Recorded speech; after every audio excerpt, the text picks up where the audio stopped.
The legend says if you look directly at the witch, you'll die just from the fright of it. And that's why Rustin Parr stood in that corner.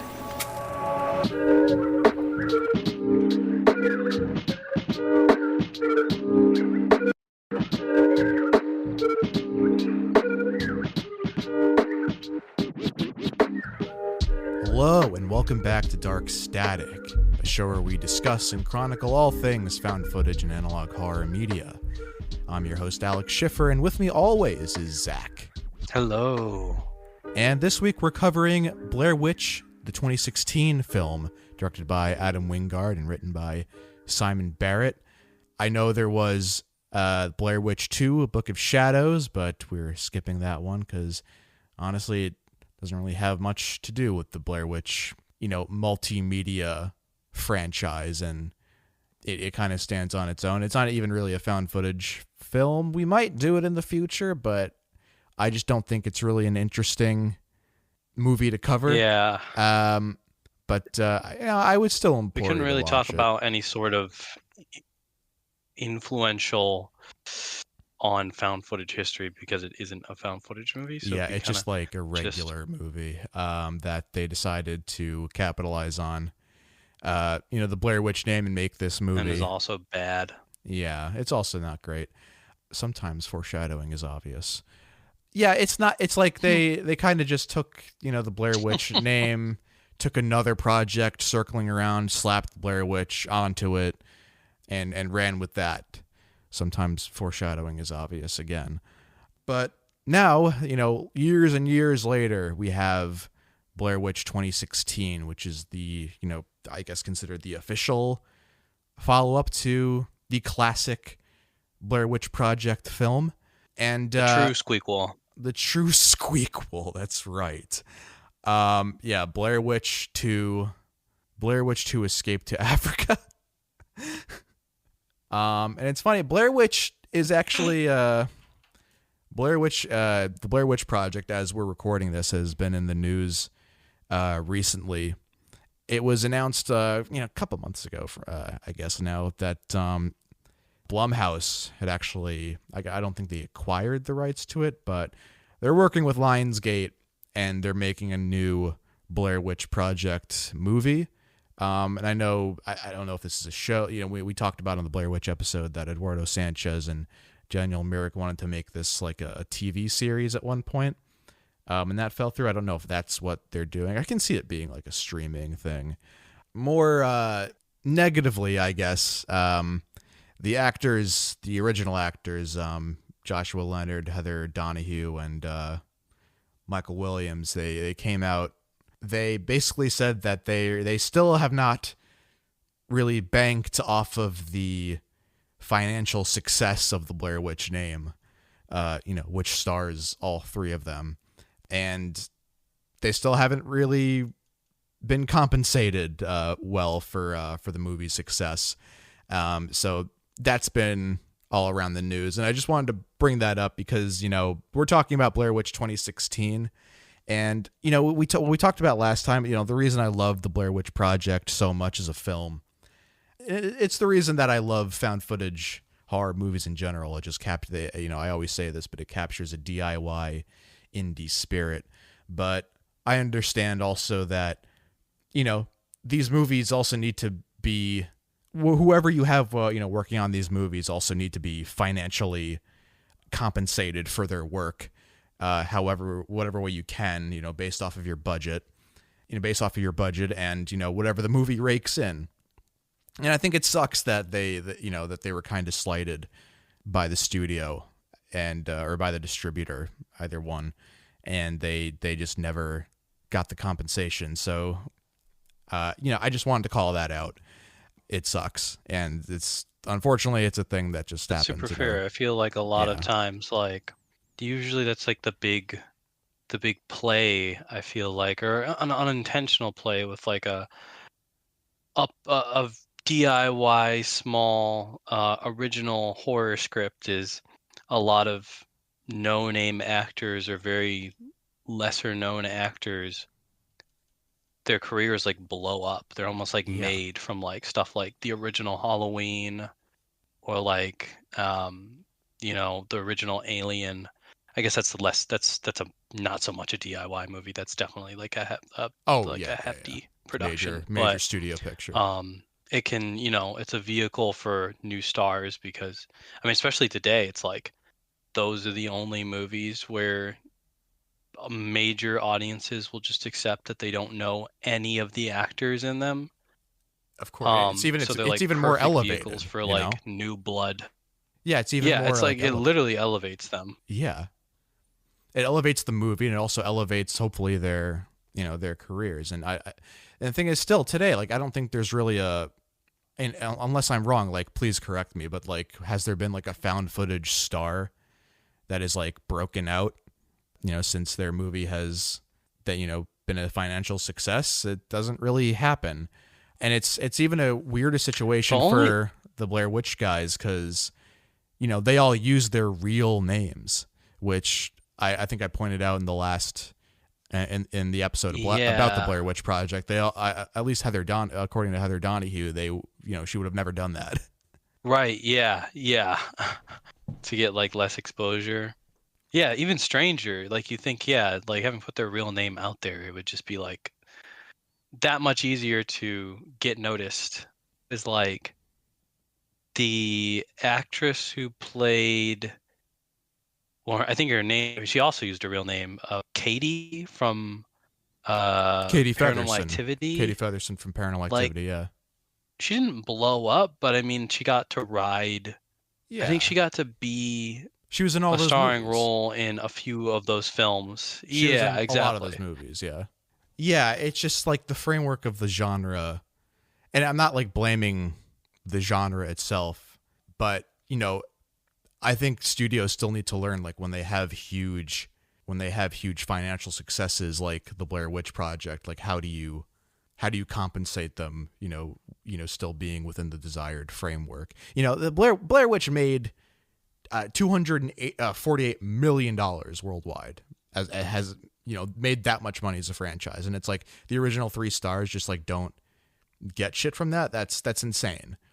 That's insane by any movie's merit. Yeah, And that's I think, absolutely wild. yeah, it's insane by any movie's merit. And you kind of just, it doesn't matter. Yeah. At that point, it doesn't matter that it's a found footage horror movie. It should be treated as a film, and the actors in the film should be treated as actors. I think that's the simplest way you can put it. Especially with a character where like so much of like the sequels and like the video game and all that is like is like constantly being centered of like, Yeah, oh, this woman went missing. We got to find this woman. It's yeah, like that's what like so many of the sequel stories are about. exactly. The film, I mean, Blair Witch 2016, the movie we're talking about today, is specifically about Heather Donahue's character, even though she's not in it. But it's like it's tied to her character. Yeah.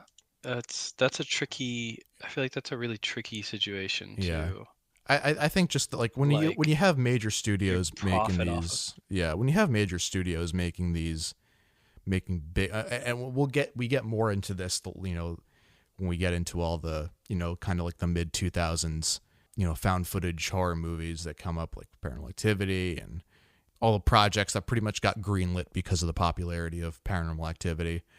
It's all around. It's like it's just a major studio issue. Like what do they do with these properties? Like when it's so indie-rific and indie friendly, like, yeah, no, it just sucks. And I wanted to make that clear before we start talking about Blair Witch 2016, which I feel like when we start talking about the background of this film and the aftermath of it, it's just like we see a lot more modern movie production strife, and kind of the trends start to leak into the genre. Whereas in a lot of the films we've talked about before, even in like, the last movie we covered was Late Night with the Devil, which, is a Shudder and IFC Midnight production. That's a major studio. And, there had a little bit of controversy, but nothing around like, what the major studio systems are doing. But, a lot of the found footage films we've been talking about, they started out like, McPherson Tape and Last Broadcast, just these indie projects, friends getting together, making a movie, and, they find distribution, and then it, screens in theaters and becomes what they become. Whereas now, like, I would say the Blair Witch 2016 is really the first movie we're talking about that's like a big major studio trend. Because I guess we got to talk about like legacy sequels and what those mean. Because this is considered like a legacy sequel. And, what is a legacy? God. Yeah, what is a legacy sequel God. anyway? I feel like there's a lot of... I feel like there's a lot of bad... Sorry, I had to almost throw up in my mouth. Yeah. I feel like there's a lot of bad connotations with that. But if you hear about like a new Blair Witch, like a Blair Witch sequel's coming out, you're like, oh, that means something. You kind of get excited about it. And it just so happens to be, so many years later. But this movie had a very interesting development, because this movie wasn't always a sequel to the Blair Witch Project. It wasn't always Blair Witch 2016. It was another movie, and it was originally called The Woods. You remember that, Zach? Remember The Woods? Did I show you the trailer for The Woods? You did. I remember. We all watched the trailer together. You, me, a couple other friends. And I didn't know what it was. Watch this. Yeah, no one knew what it was. It wasn't revealed. It didn't get revealed to be Blair Witch until San Diego Comic-Con of that year. I gotta rewatch that trailer real quick. Hold on. It had a slowed down cover of every breath you take. Right. Yeah. I do remember that. I'm trying to remember what the imagery was. I feel like they showed a lot of the drone footage because that was new. One character with the dot. Yeah, drones were hot back then. I forgot. Yeah. Yes, I do remember showing you this and just thinking that I had to the Outwaters trailer many years later, where it was like I didn't need to know what it was about. It was just the imagery. There was something intrinsic to the imagery that made me think like this was gonna be. Yeah. Well, man, I thought this was gonna be special. I thought this was gonna be really hype. Yeah. When I saw this trailer. Well, you know why? Because it was an Adam Wingard movie, and he had directed 2 awesome films before that. He directed You're Next and The Guest, which I think both of those films are awesome. He directed a couple of VHS shorts, along with his writer companion Simon Barrett. And these are 2 up and coming guys that were making names for themselves in the horror world, and we were excited about what they were doing. So of course we would be excited about their next project being a found footage movie taking place in the woods. Like that just of course that just like ticks our boxes, Yeah. There's something about the trailer too that stylistically, I mean, I think I bring up the Outwaters because it feels a lot more like what the Outwaters ended up feeling like. Yeah. Like the actual vibe and pace and tone of the Blair Witch 2016 is nothing like this trailer. Yeah. It's like I think there's more majestic drone shots that I felt like thought it was gonna be a lot slower and eerier and a little bit more psychological than what we got. Than what the movie actually ended up being. Yeah. Well, it might have been at one point. Like I feel like this was a different movie at some point. Let's get into like a little bit of the background of it, because of course this is Adam Wingard, who is probably one of the more known directors that we've talked about so far. Of course, I just said he directed the Guest and You're Next. Recently, he's directed the Godzilla versus Kong movies, and there was one that came out as recently as this year, in 2024. It was Godzilla versus Kong: Rise of the Kingdom of the Planet of the Apes or something, and that's kind of been his trajectory since then. Unless you consider those movies horror, he's kind of now been a man that's been a director that's tied to major studio pictures now, which a little upsetting to me, since I feel like these were supposed to be the next big horror guys. And in a way, like Simon Barrett still is. Like Simon Barrett has written a lot of the VHS movies, or some of the segments in VHS. A lot of good ones too. So, at least we have that. But in terms of Hollywood's also been doing that a lot with like horror directors of that size. Like they got James Wan too, right? And yeah, they got James Wan to do Aquaman, but James Wan was always making big studio movies. I feel. I guess that's true. But what did he start with? It was Saw, right? It was Saw, yeah, which has indie roots. Which was, I mean, at the time that was, had some like indie roots to it. Yeah. And his writer, honestly, it's the kind of the same thing, because his writer Lee Winnell has also made like a couple movies that I would say like follow the trajectory that you may have wanted James Wan's career to have gone at one point. Right. Although I still like, I think he's James back Wan more recently. Yeah, I feel like James Wan is a bit more talented than. I think he's a lot more talented than Adam Wingard ended up being. Yeah, I love James Wan. He did end up doing *Malignant*, right? That's him. Yeah, that's James. Yeah, and *Malignant's like the best movie of all time. It's a masterpiece. Yeah. But yeah, it does seem like for some reason they do grab up. Maybe because these guys are used to working. They're used to like reining in and coming in under budget and doing things.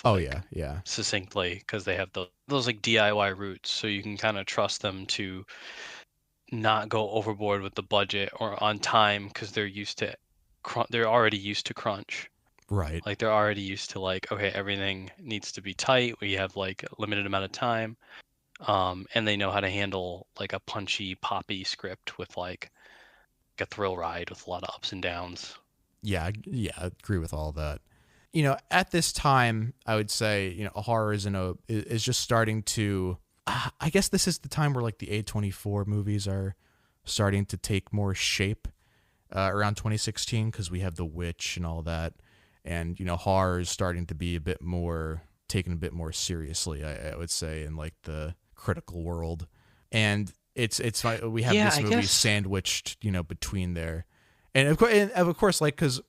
When we were watching the trailer for The Woods, I feel like there was at the time like a lot of good wilderness horror movies coming out. Remind me what else there was. What was like this year? I mean, this was like close to Get Out, yeah. But what would like the? Yeah, I mean that's just what I'm saying though. There's a lot of like acclaimed horror movies coming out around the time in 2016. Yeah, that's a good point. This was kind of like the beginning of the A24 rise. And that like style of horror. It would be a good time as any to maybe revive the Blair Witch Project and start to and redefine that as something. And Eduardo Sanchez and Daniel Myrick, they wanted to make another Blair Witch movie for a while, as far back as like 2009, and that project went through development hell at Lionsgate, with the studio failing to approve any of their ideas. Adam Wingard and Simon Barrett, they met with Sanchez and Greg Hale, their producer, while promoting VHS 2 at the Sundance Film Festival. And Wingard and Barrett received a call from Lionsgate a few months after that meeting. And in the meeting, Lionsgate already had a story crafted and simply asked if they would helm the project. And it was actually Barrett that came up with the idea of using the original characters, the Heather Donahue and mainly Heather Donahue, because she's really the only named character from the original film that would make it in to Blair Witch 2016.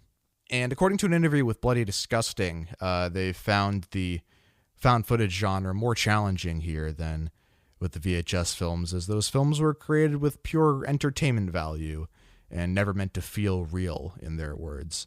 Even if their scares didn't work in VHS, hopefully people would still be entertained, and if they weren't, well, another short would start in a few minutes. I kind of agree on a certain level. The VHS films we're going to talk about very soon, I think that's a very fun franchise, and at the time, Blair Witch hadn't been through, we had the Blair Witch Project and Blair Witch Book of Shadows, which was a failure, but Blair Witch as a franchise had more reverence because it was, just this little film. that they wanted to make more out of, which and it still is kind of now. We have this movie, obviously, Blair Witch 2016, but I don't know, like what they're saying about the found footage genre, and I like it as a challenge for some directors to kind of try to operate in the limitations of the genre. And whether it works or doesn't work is, up to you and up to, the way the filmmakers handle everything. But do you get the feeling, and I have no way of actually knowing this, but the way that they talk about that, going extensively over each scare to figure out why it was scary and how the audience would react to it.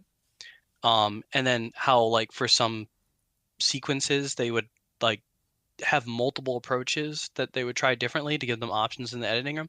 Do you feel like maybe that's the reason though why the movie like maybe doesn't work that The way much? this I don't movie know is. because Yeah, I would say so. because that kind of sounds right. It because the end result of the movies, it does feel like a lot of very effective moments and ideas for sequences, not a lot tethering all that together to make it a more interesting, complete whole.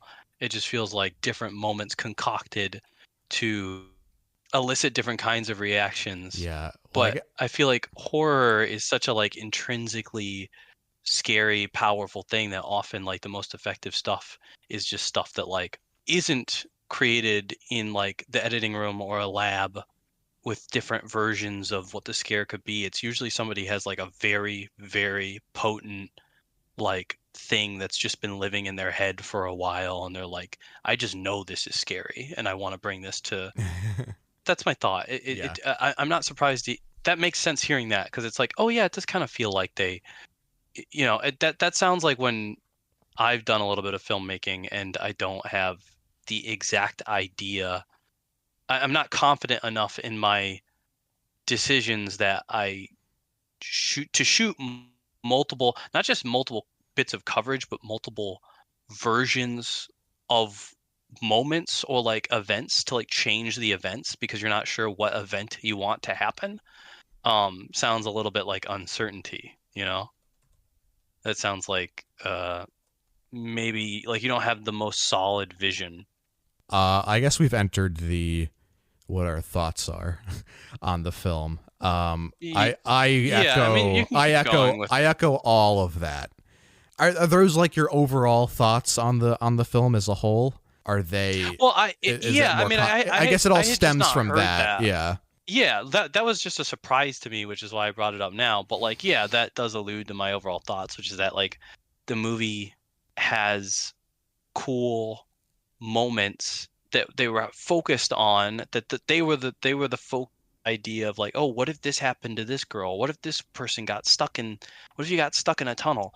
There's so many different movies in there this isn't movie. a larger there's no larger thematic through line. There's no larger story that carries the characters through like a cohesive plot. It's just kind of things happening to these people, which was less of a traditional movie. Blair Witch 2016 is kind of splitting the difference and is sort of like half trying to be naturalistic and half trying to be like closer to a more traditional horror movie with like a traditional plot.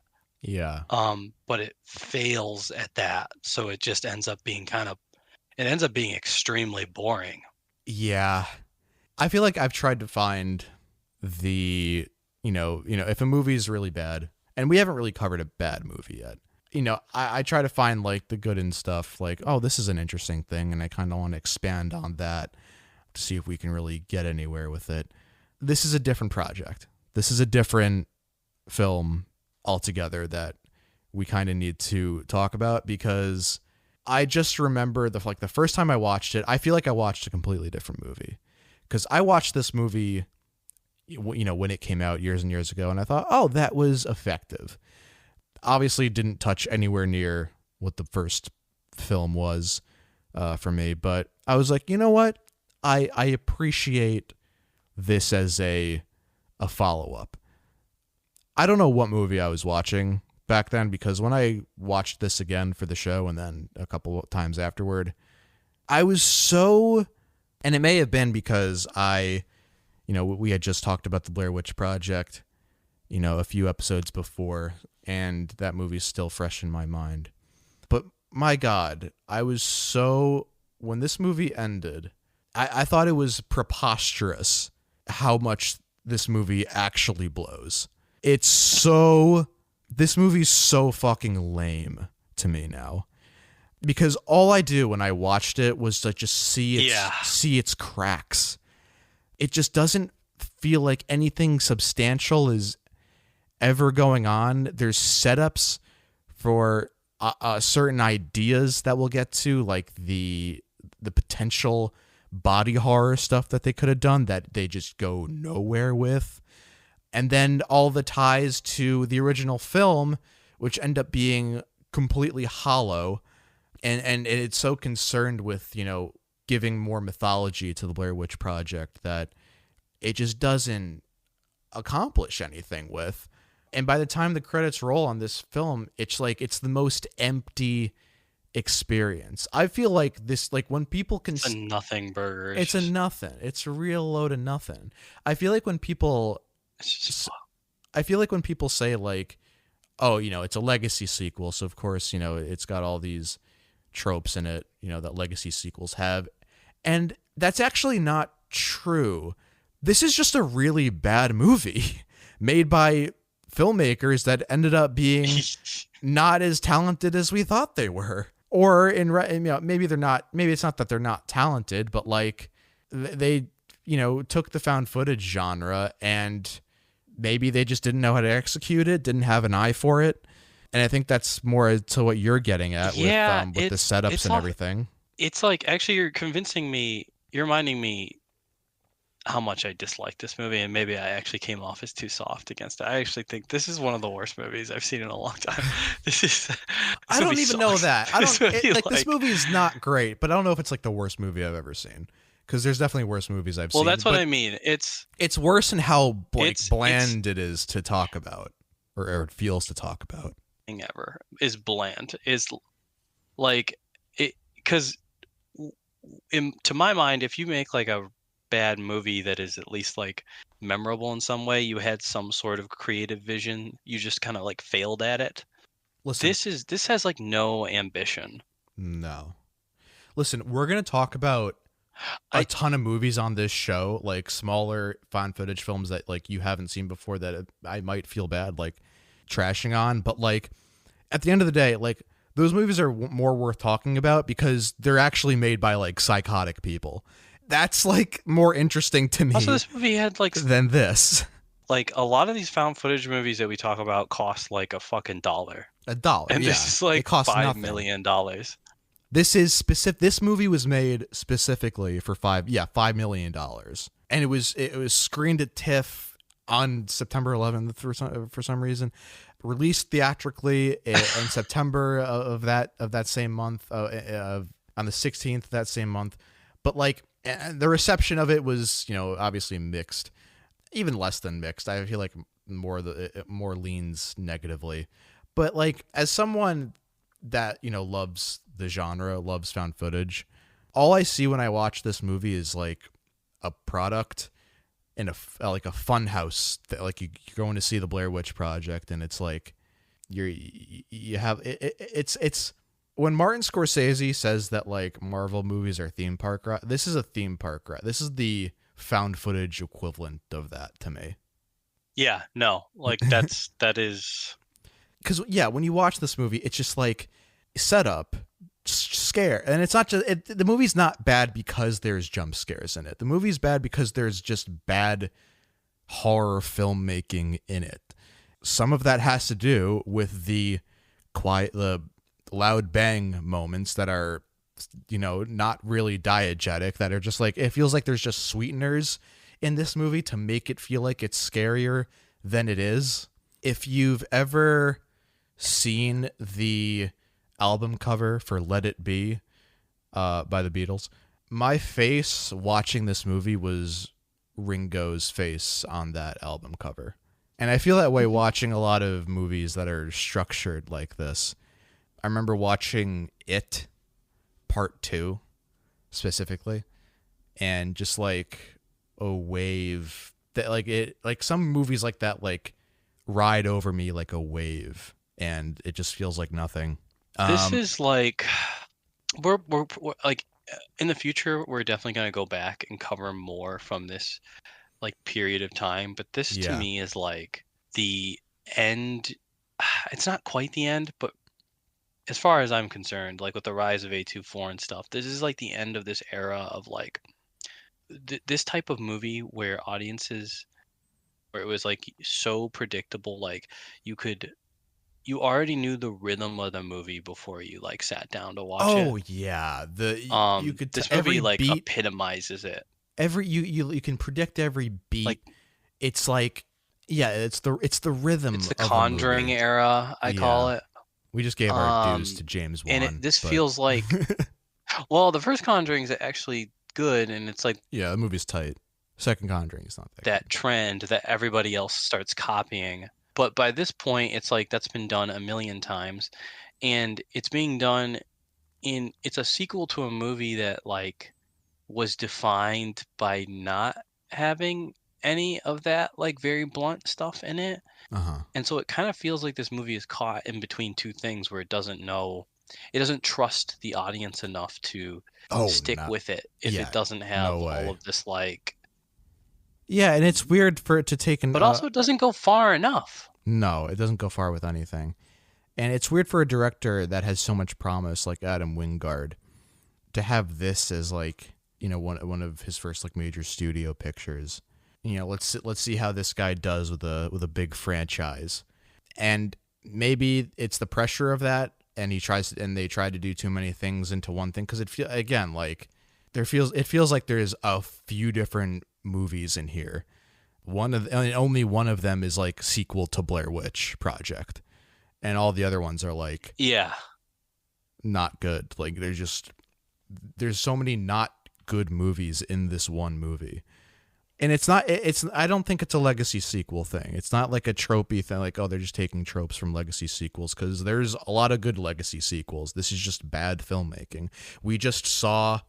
Me and Zach, we just saw Alien Romulus, which is considered, you know, a legacy sequel. But the difference there is that I feel like that's a very good, well-crafted film with a lot of detail to it. Yeah. And this movie just doesn't really concern itself with any major concept or theme, or it's not even an interesting genre exercise. But let's get into it more specifically.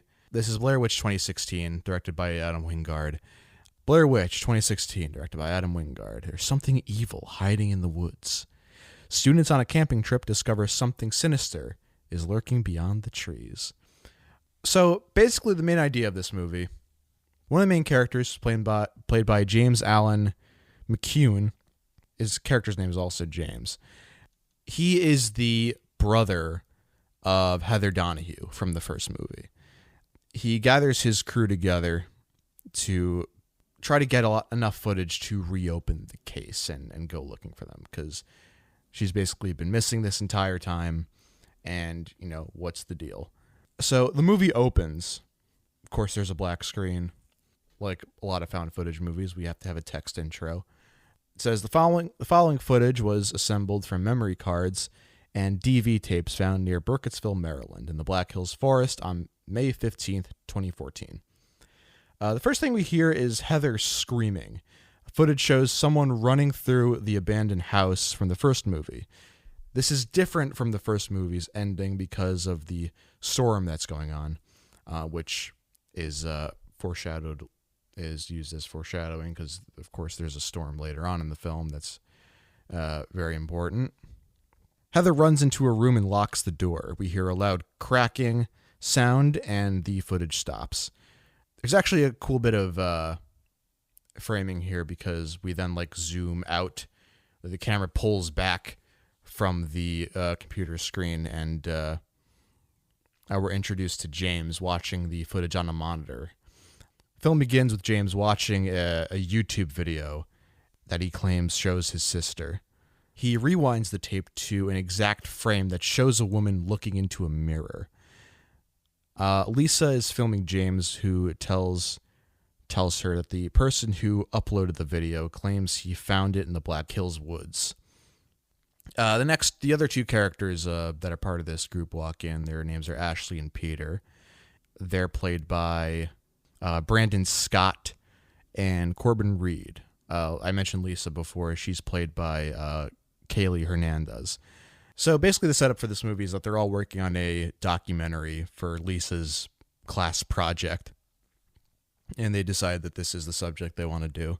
We cut to the garage where James shows off all of his equipment, including walkie-talkies, the drone, which is kind of like the main attraction of the movie. It's like, I don't know if it's the first found footage movie to incorporate a drone, but it's a big part of this. It was also a big part of the marketing, as we mentioned in the trailer for The Woods initially. It's like, nice scenic drone shot.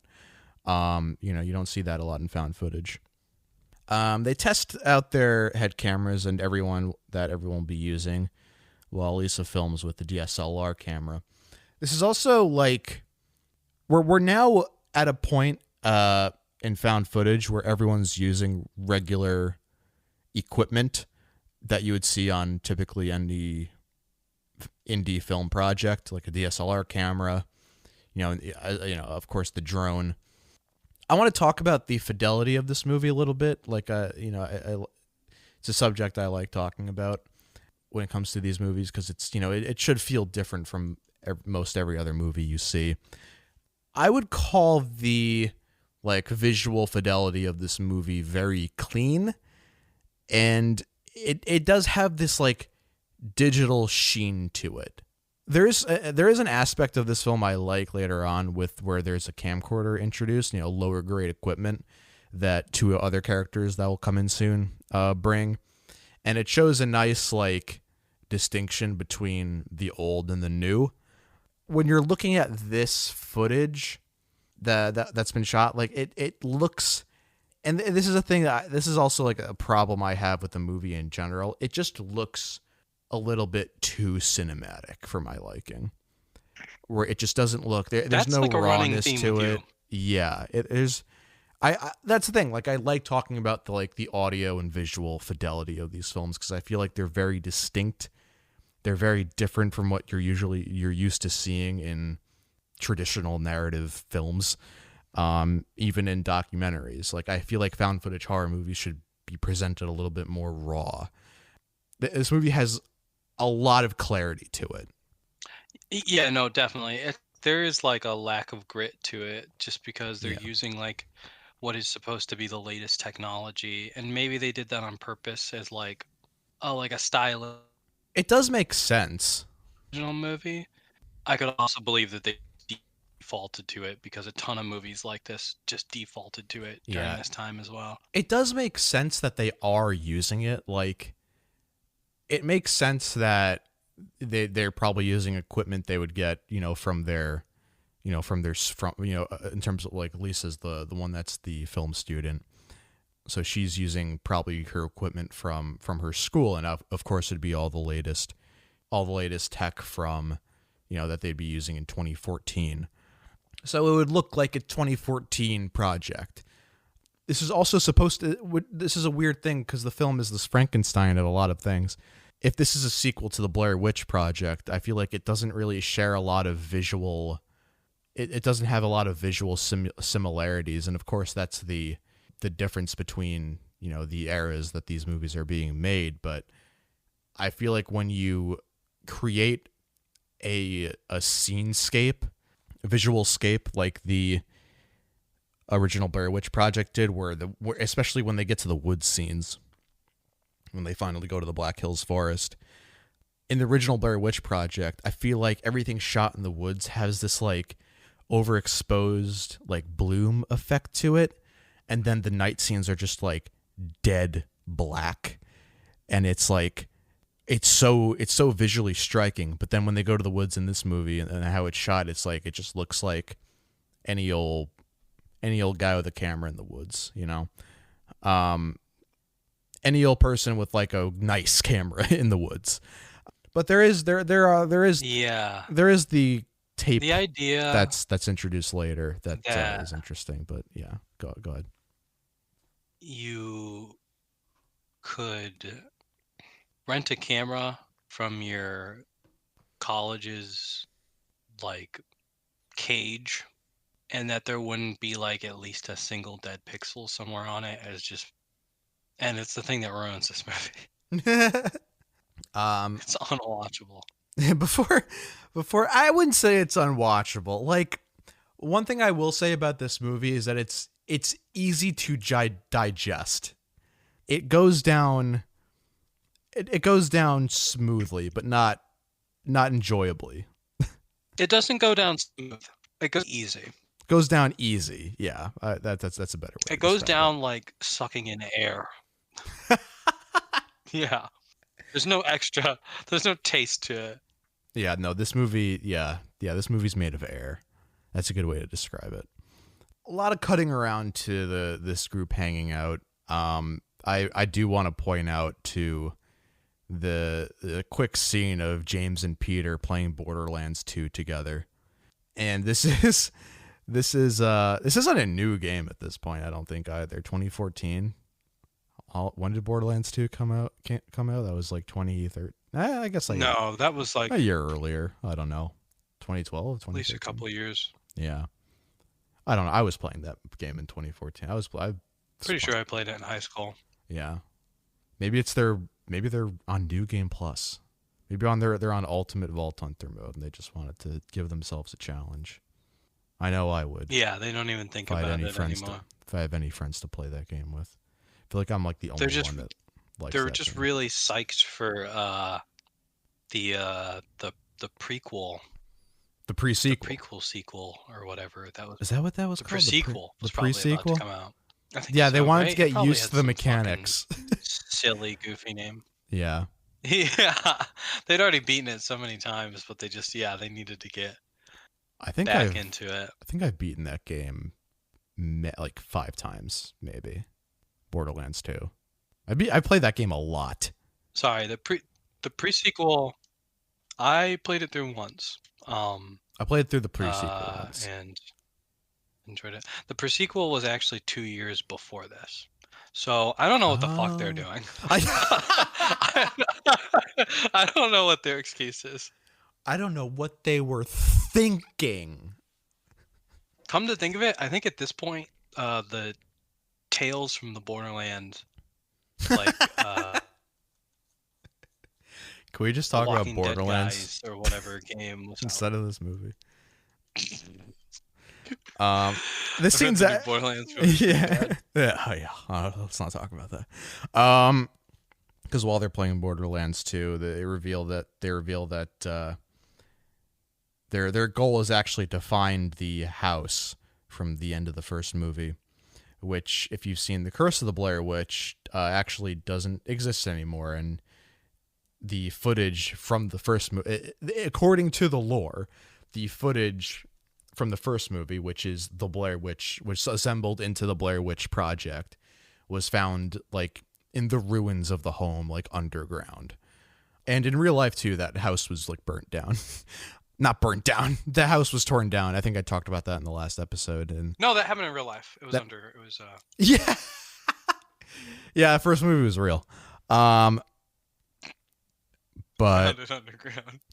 So it's revealed also that James has been messaging the guy that uploaded the footage shown at the beginning, and he's the one that will guide them through the woods. I do want to point out the next scene, Lisa asks both of them if they believe in any of the legends about the Blair Witch. Before any of them can answer, we get the first editing jump scare. There's a lot of quote-unquote scares in this film. And it's not that jump scares are inherently bad, but these jump scares are just like, they're non-diegetic, I guess is how I would describe them. Like, imagine you're assembling... That's a really good way to put it. Imagine you're assembling a movie that's supposed to be... This movie is presented as if it's real, like the Blair Witch Project. Imagine you're like presenting a movie You're cutting it together. You're just cutting all the footage of that you find that's supposed to be real, and you add these little things like for no reason.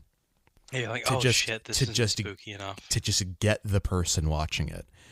Yeah, it reads as very fake, and there's a lot of this in this film, which is why I used the theme park ride analogy, because this movie is, kind of just a fun house, and not a very entertaining one in my opinion.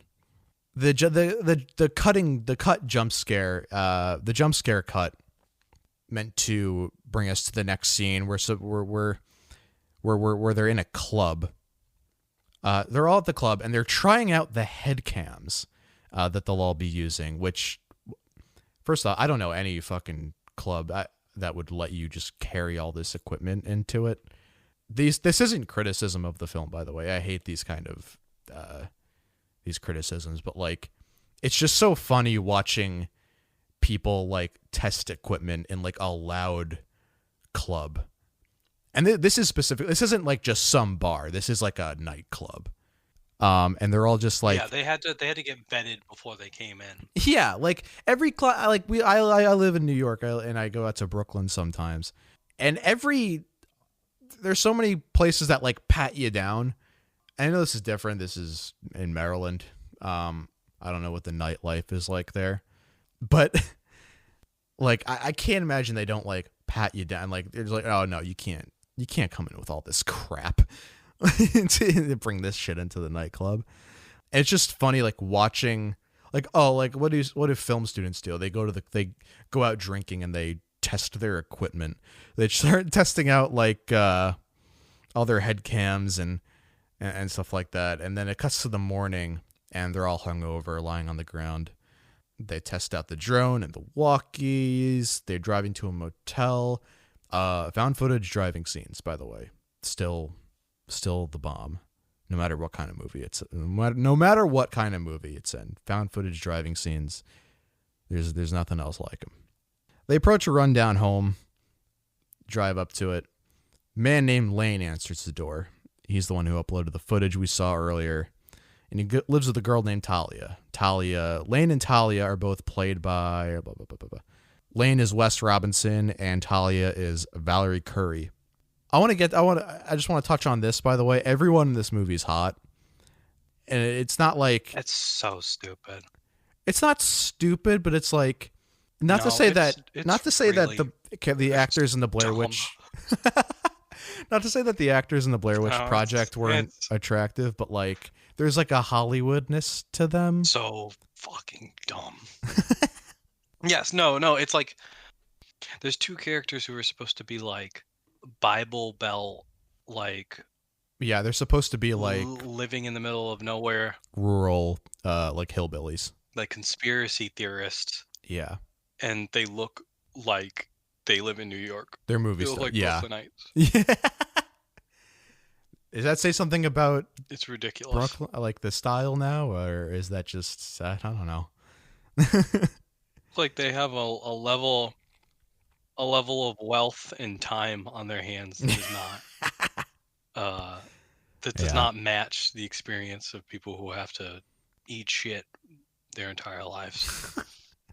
There is a pretty funny scene here where they walk into the home and there's just a huge Confederate flag hanging up, and who's ever holding the camera looks directly at Peter. Peter's black, by the way.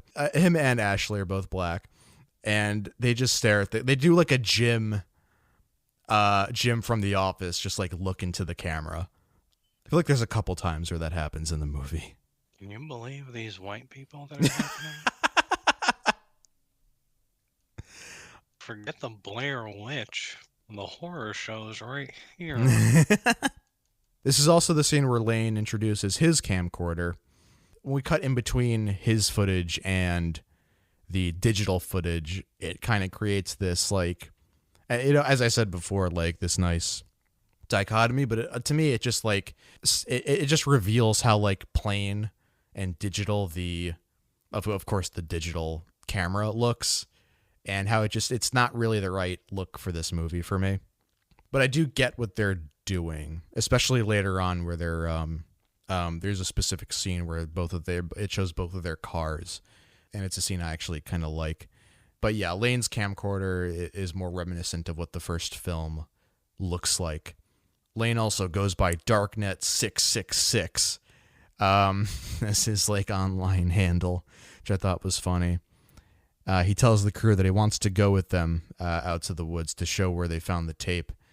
They then agree and they drive out to the woods together. Peter, obviously, the flag is literally the biggest red flag, but Peter's the one that's like the most like throughout the film. Peter is very like aggressive towards Lane, and obviously you don't have to like, you can see where he's coming from, but like it's funny how like immediately Peter will like jump to like grabbing him and like pushing him away like so easily. Like, all right, he's acting like, there are moments in this film where where Lane will be acting up and Peter will just like grab him and like throw him away like without even thinking. It's just really funny.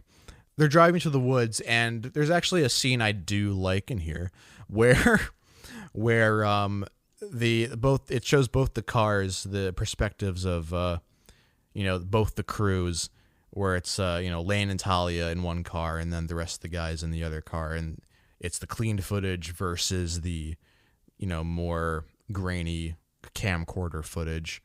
They're all just talking in the main group are all just talking in their car, and then when it cuts to Lane's car, it's like loud metal music, and it looks more, it just has more of a raw feel to it.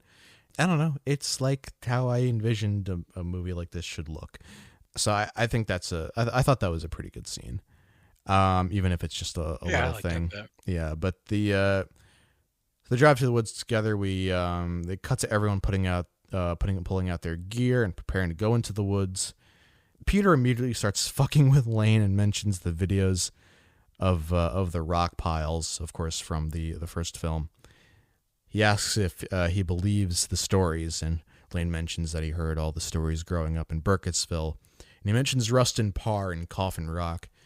This all has stuff to do with the Curse of the Blair Witch film and kind of the expanded lore on that they're pulling from for the Blair Witch. There's a scene later on where Talia mentions Ailey Kedward, who is the proposed like actual Blair Witch. This movie is way more concerned with like the actual story of the Blair Witch than before, where it was kind of just used for background setting, where they're now like officially talking about everything in the open. And I feel like that's kind of, I think that says a lot about the movie, actually. Like, not that they're more concerned with like with tying it into the Blair Witch lore rather than just kind of using it as a backdrop like the Blair Witch Project did, because the Blair Witch Project had more on its mind and is more of a complete film, with or without all the extra stuff. But this film, like, it feels like it needs it, and it feels like it was maybe added in later, is what I'm saying.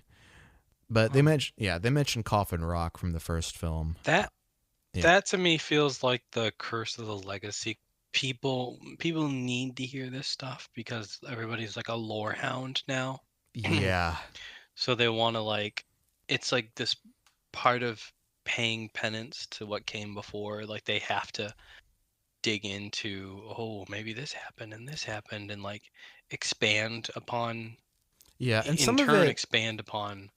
Some of it is cool, like reading about it, but like Heather Donahue in the first film, like she's doing a documentary about the actual Blair Witch, whereas James Donahue in this film is making a documentary about trying to find Heather.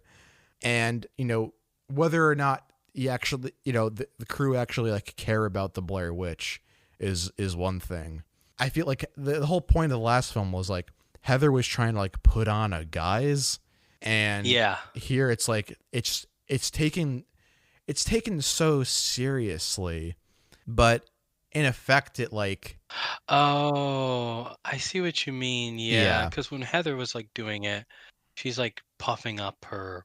She's like doing like a news reporter thing. Yeah, she's like trying to be puffing like up a presenter, and that was more enthralling to me, because once everything got chaotic, it reveals that like she doesn't really know what she's doing, and this movie doesn't have that kind of arc. No, No. not at all. So characters just kind of know stuff, and it like makes sense that they know stuff, because it makes sense that Lane and Talia would be interested in Rustin Parr and Ely Kedward and all that. They're supposed to be the locals, but specifically the weird locals, but it doesn't really. I don't see a way that it like matters to the overall presentation of the film. It just feels like it's there because that's who they are, and that's how they're written. And so like they'll interject every once in a while with lore tidbits, and it doesn't really feel like anything.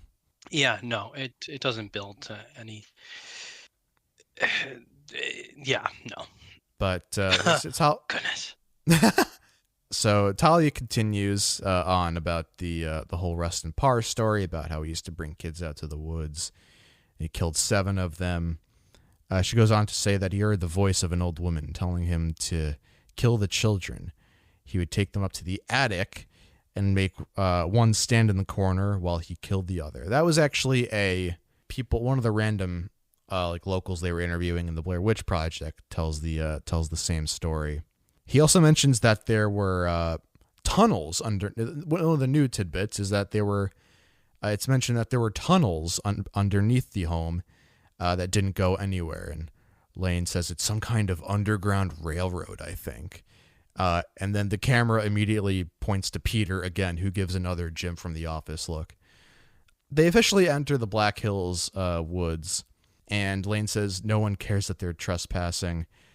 And he says specifically no one living, at least. And to which Peter then just like bursts out laughing, which is kind of funny. Like he doesn't care. Like he just thinks this guy's a fucking joke at this point, and he just bursts out laughing. They then come to a creek they have to cross. Everyone takes off their shoes. Everything's going pretty smoothly until Ashley begins to scream. She cuts her foot on something, and the group rushes to help her cross the creek. Lane tries to film the wound, and Peter tells him to back up. He just like kind of pushes the camera away. James gives her. They all bring like first aid kits, and James gives her first aid, and she recovers.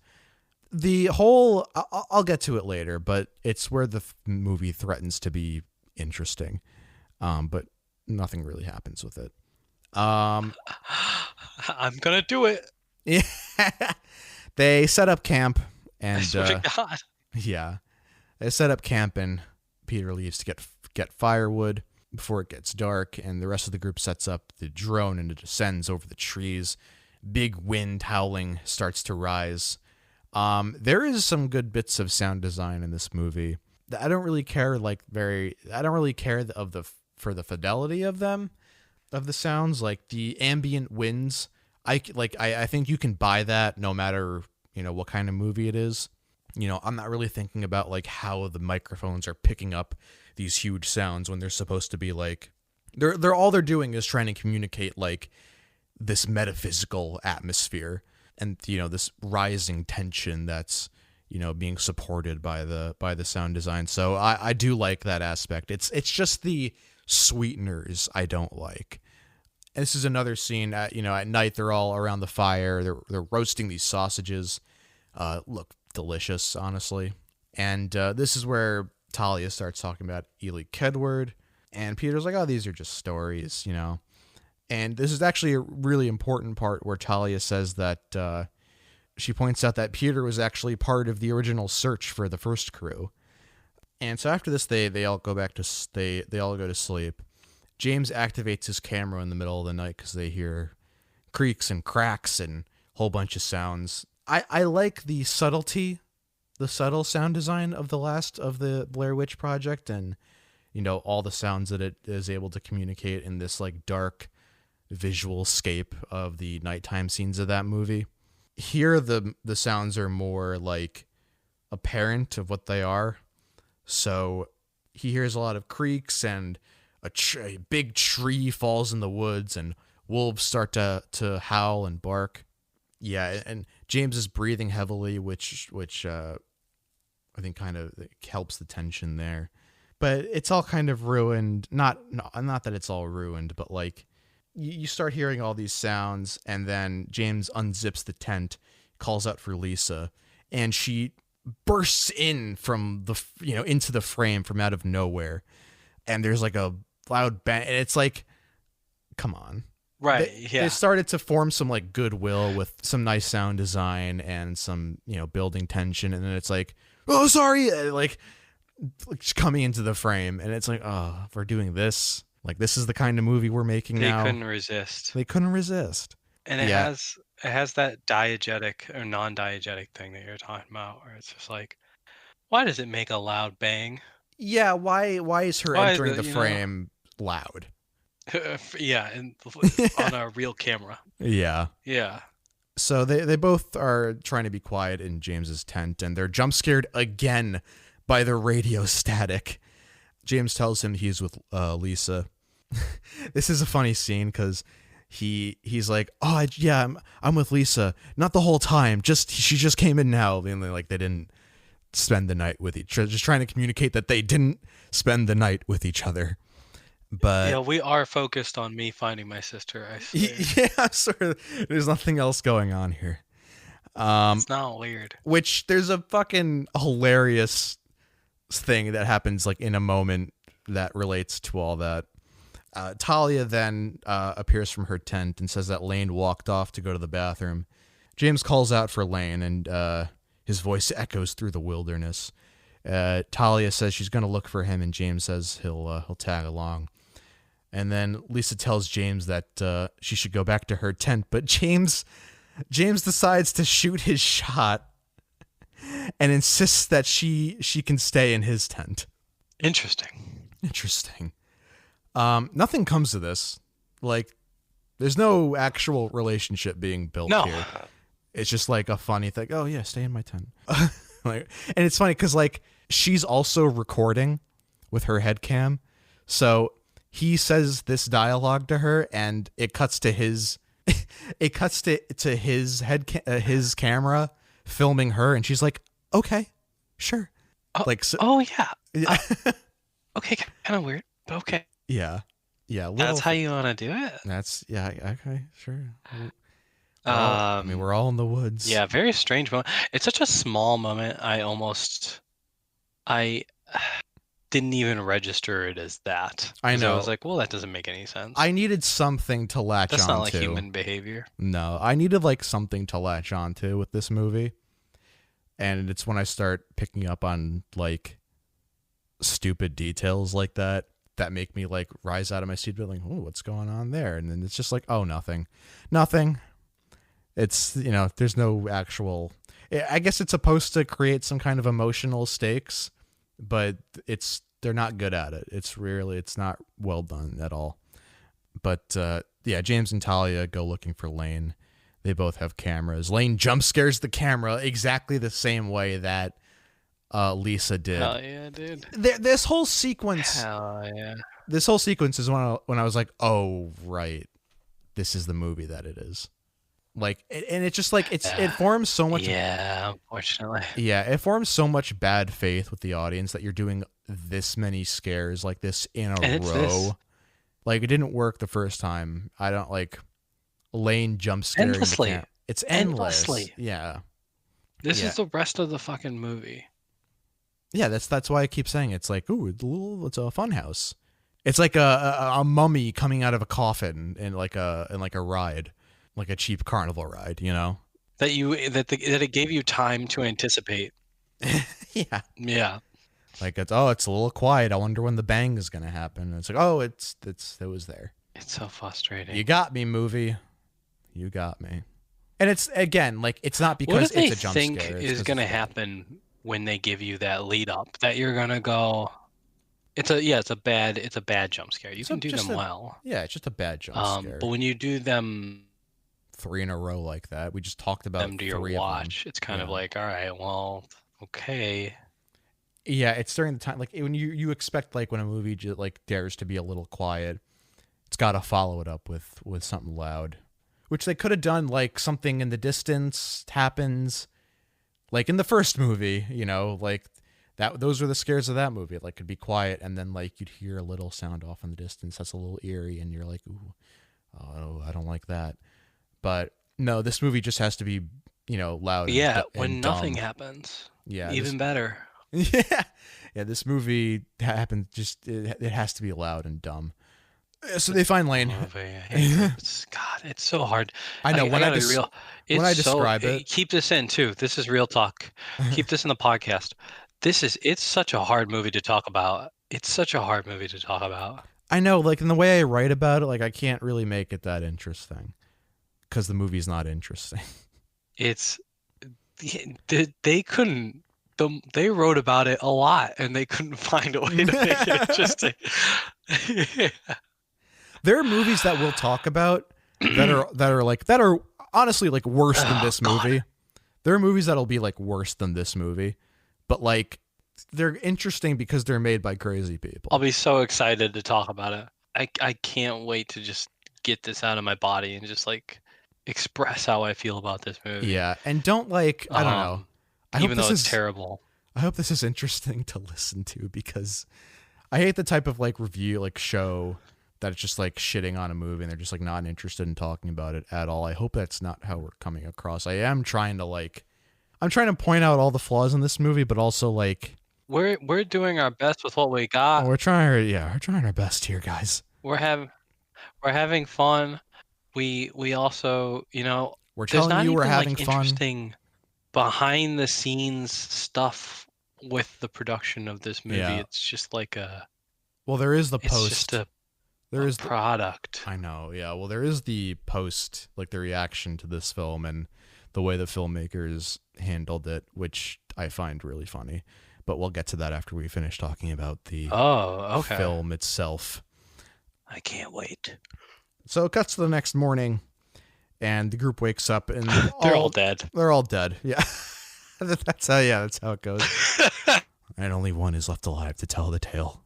Roll credit. To tell the tale. They wake up and they see all the effigies, the classic Blair Witch style crosses from the first movie that are outside the tent. They're all freaked out and they decide to leave. James actually remembers it from Heather's footage. James has seen the Blair Witch Project, basically, so he knows the deal. Yeah. On the way back, Ashley's foot starts to hurt.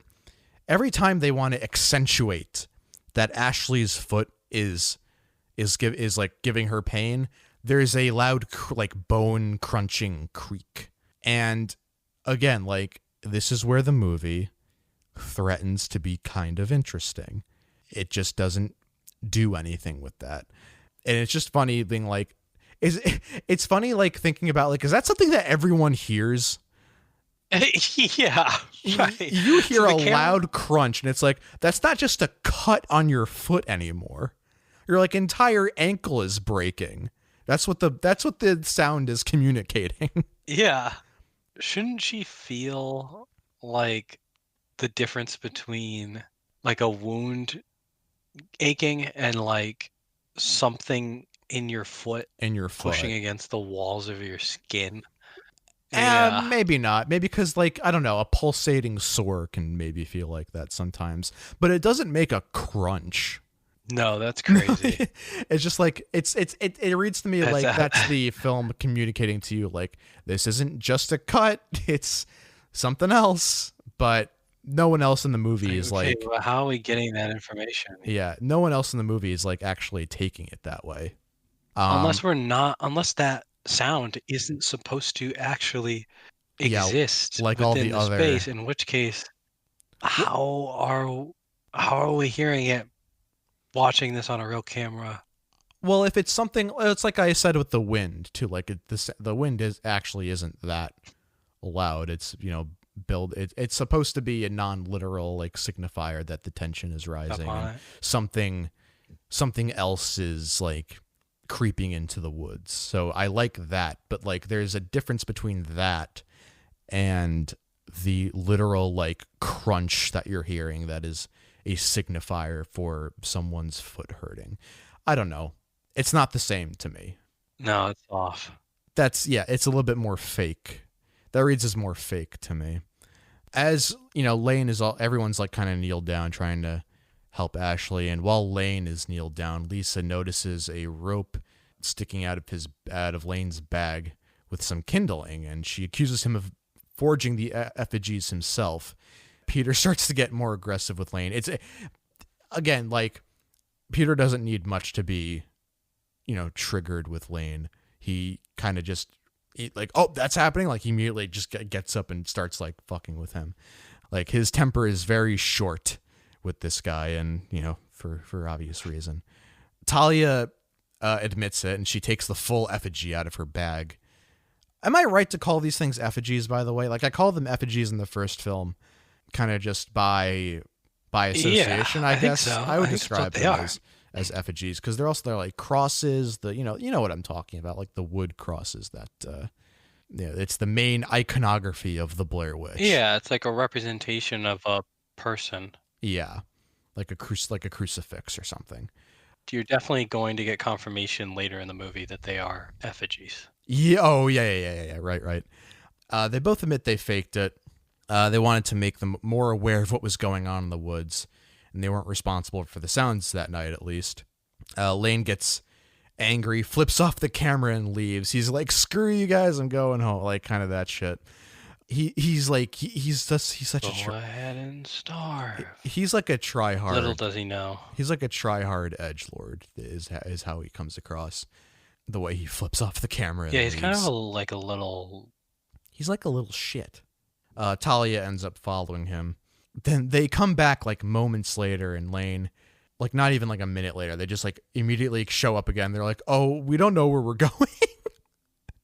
They don't have a GPS and no cell reception, and they don't want to get lost, even though they're supposed Can we stay with you guys? Yeah, they're supposed to be their guides, like knowing where they... It's supposed to be like knowing where they were going. And Peter, Peter's already short with him, but like he basically like scares them off, and Lane and Talia both run away. James is then upset that they basically just came out there for nothing. And the group just keeps on walking, but they're just completely lost now. And they end up circling back to their old campsite, even though they've been walking away with it the entire time. That's kind of cool. There is a moment in the Blair Witch Project where they come across like the same creek that they kind of like tree outline that they that formed kind of the scares from that movie. So that's actually a nice callback to the Blair Witch Project, and it brings some consistency to with what the woods are and what the witch might actually be trying to do. It's also just cool. Like I always find it scary where it in films where things just keep looping, and no matter where you're going, you just end up at the same place over and over again. Another instance where the film threatens to be a bit interesting. And speaking of that, I'm not gonna. Yeah, they just pull it out from under you. Speaking of that, Ashley's foot begins to snap again, and she falls over. It keeps making these little creaking noises. The camera glitches out a bit, and we cut to Peter and Ashley in their tent. She says that she's cold. They check out the cut on her foot, and it looks irritated, and something starts to move inside of her wound.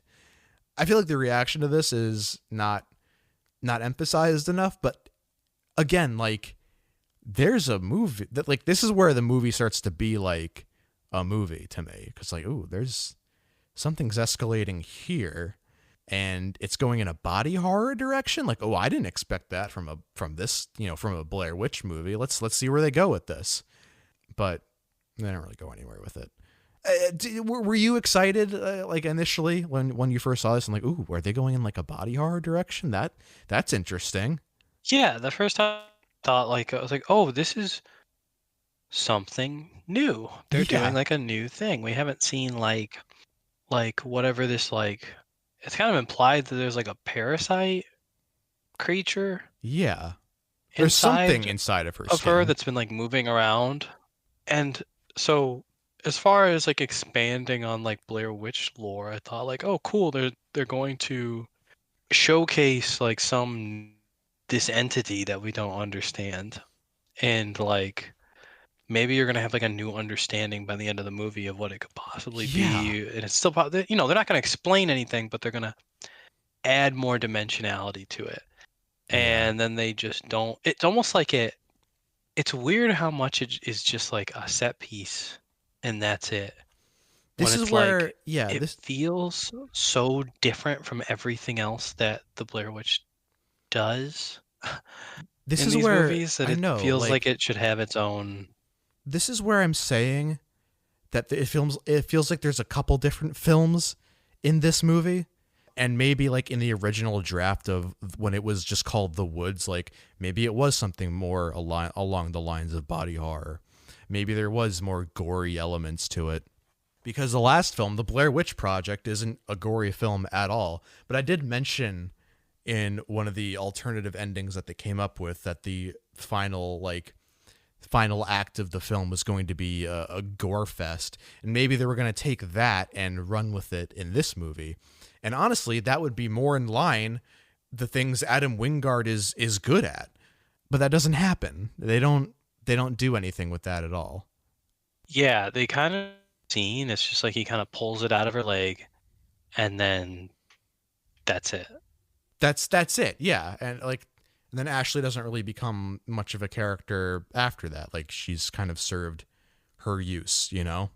Yeah, it's literally just like everything that happens is just a vehicle for some gross out moment or some scare without any extra consideration of like what it will do for a character. Like it feels like the rest of Ashley's arc should have to do with the fact that she had the parasite in her, and then it almost impacts nothing at all.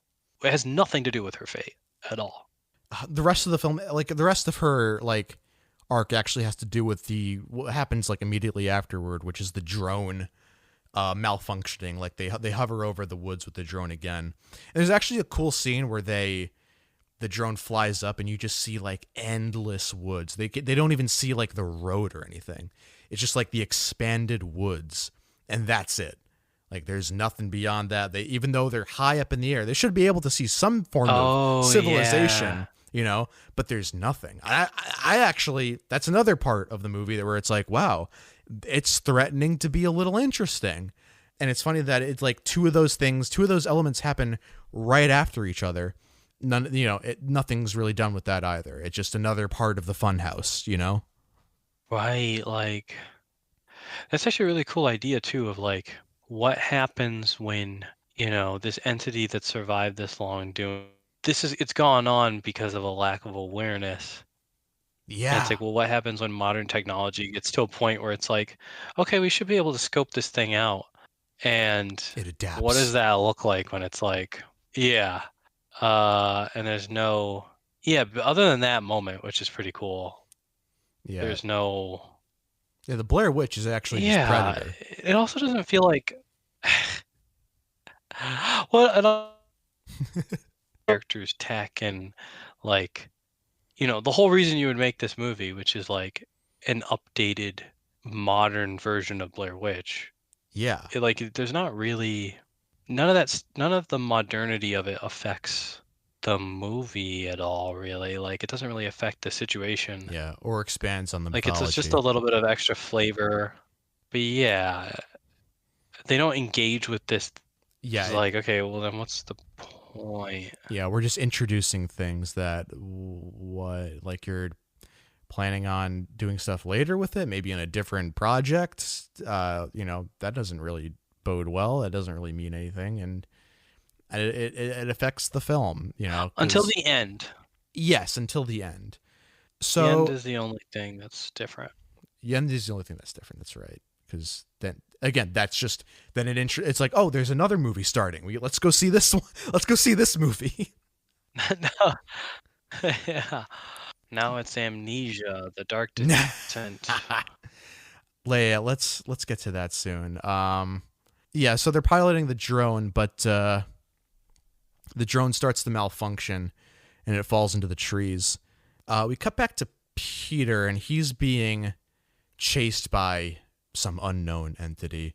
And this is where a tree falls on him, and he's basically out for the rest of the film. And the rest of the film, basically, they try to find Peter, but he's gone.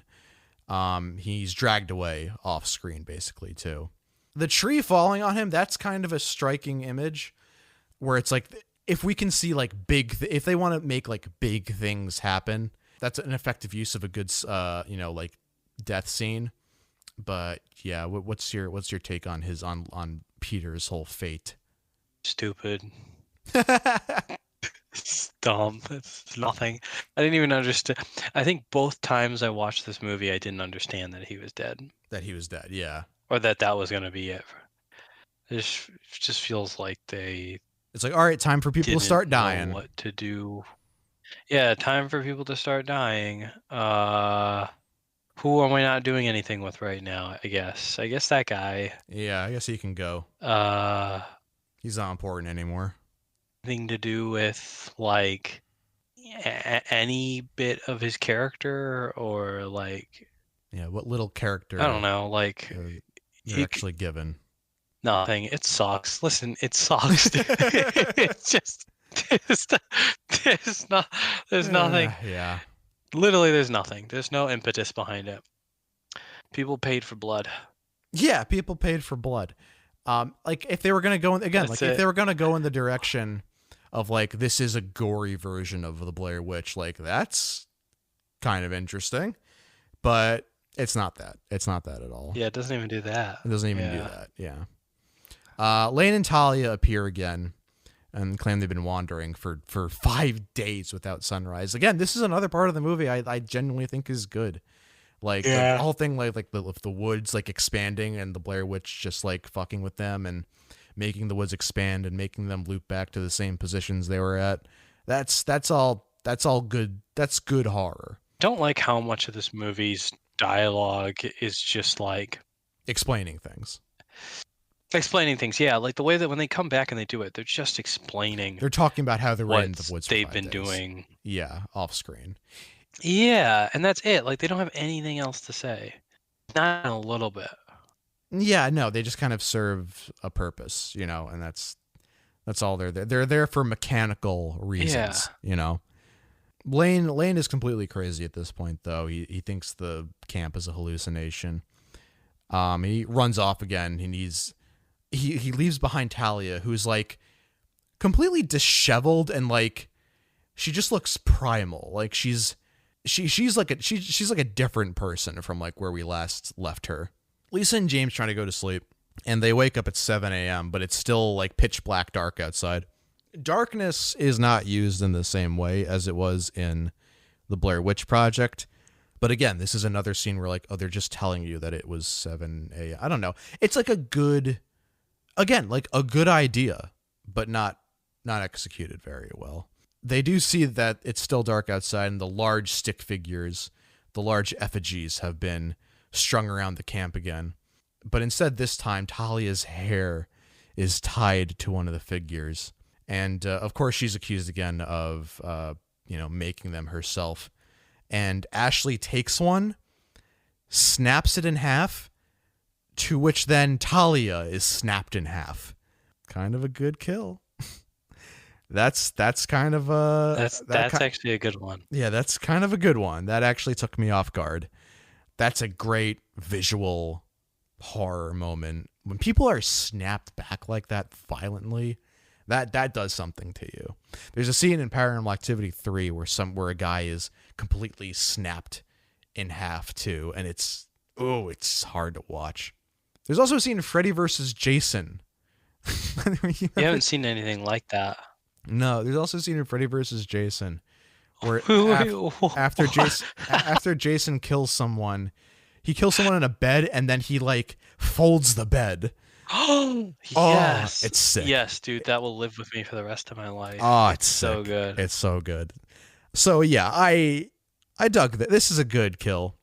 This is a classic horror movie kill, and it's also like a little bit of a, I don't know if you can call it like a karmatic thing, like, oh, she faked the effigies the first time and now she's killed by one. That's another thing where like the Blair Witch is just fucking with them and kind of bringing this like karmatic justice, maybe, at least her version of it.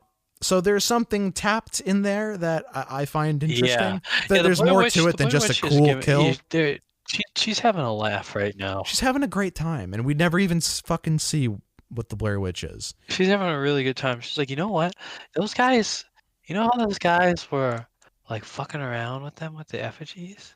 Yeah. You know, it'd be really, you know, it'd be really like fitting, like in sort of like a Shakespearean sort of way, like a literary sort of way. What if I like while they were sleeping? Yeah, I think that's gonna work. Oh, it's like Brecht. Yeah, it's gonna be really good. How very Brecht of me.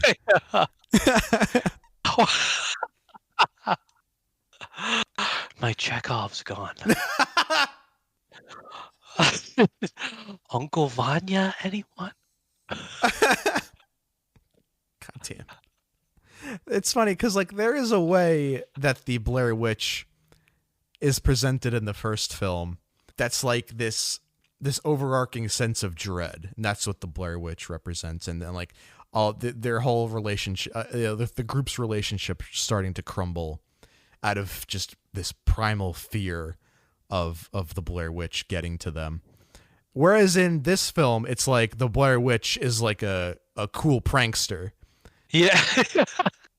It's kind of just Bart Simpson. Yeah. Just like sort of just like a funny little guy. He's a funny guy.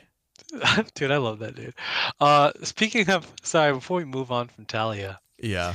You know, I learned today, funny. Remember that David Cage thing? What about that, man? Called Kara? Car?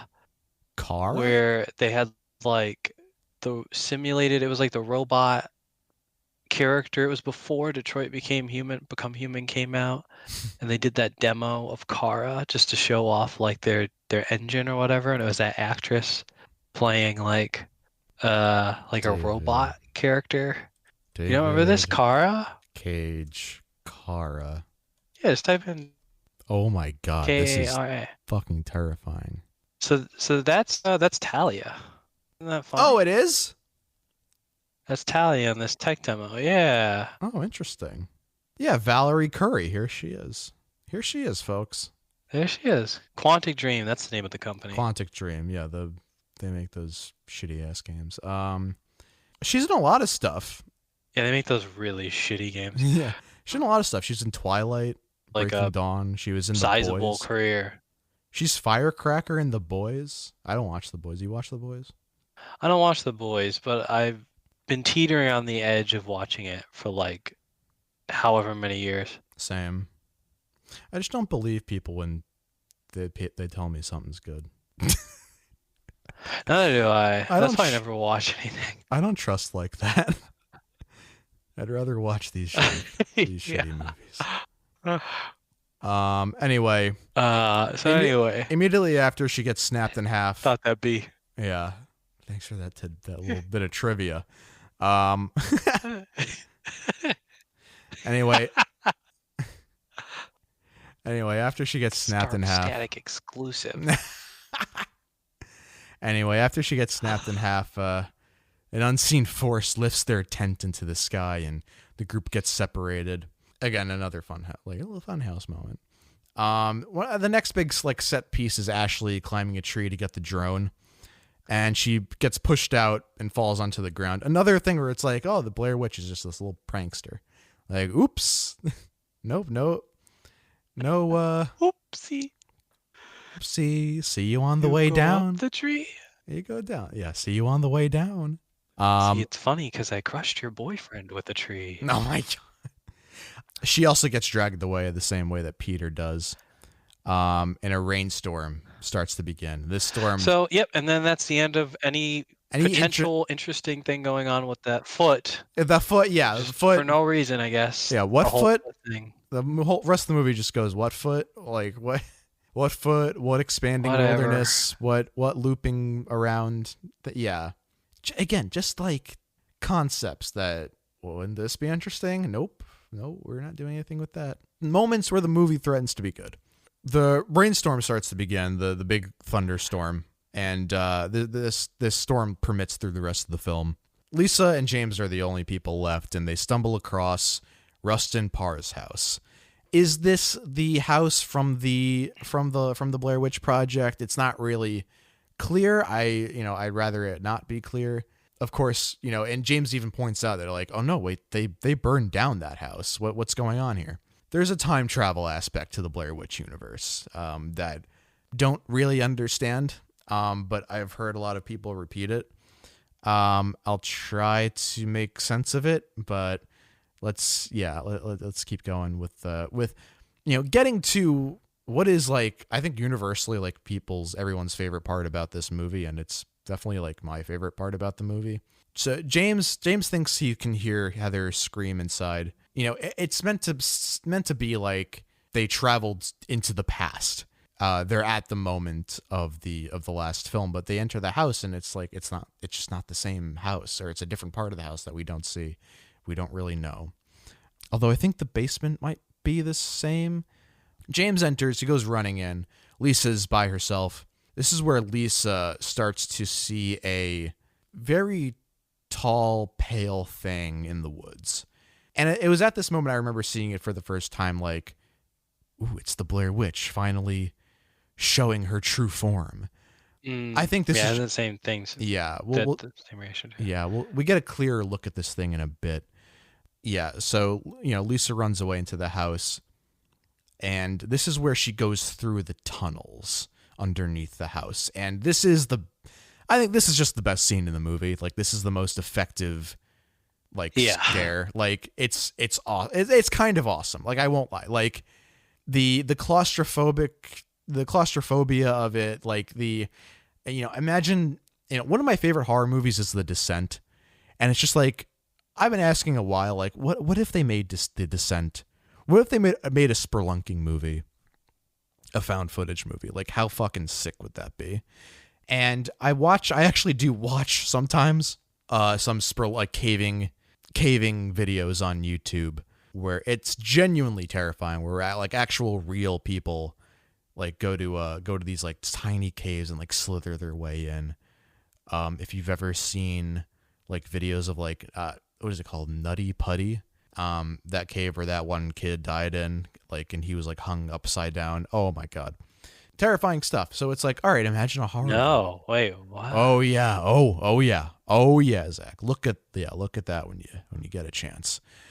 Basically, it's just these caving videos where they just like slither through tight crevices and try to get deeper and deeper into caves. And it's like, all right, imagine a fucking horror movie that's like first person found footage where they got to do that. And it's like, this movie of all movies, it's like this movie decides to do that, and they actually like naturally set it up too. Like, they do talk about Rustin Parr's house having tunnels underneath, literally just for setting up this whole sequence here. Oh yeah, Zach. Then this is so. Oh no, yeah. It only happens for, it only takes up a few minutes of the film, but it's a couple minutes of the most effective scares of this entire movie. And it has nothing to do with jump scares. There's no loud sounds that happen. It is just Lisa, one of the characters, crawling with fucking dirt and shit all over here, where there's a thunderstorm happening in the background. Oh my God. It's just a great, again, another just great scene, another great scenescape. Probably the only actual one in this film, besides the drone showing the expanding wilderness, which I actually did enjoy.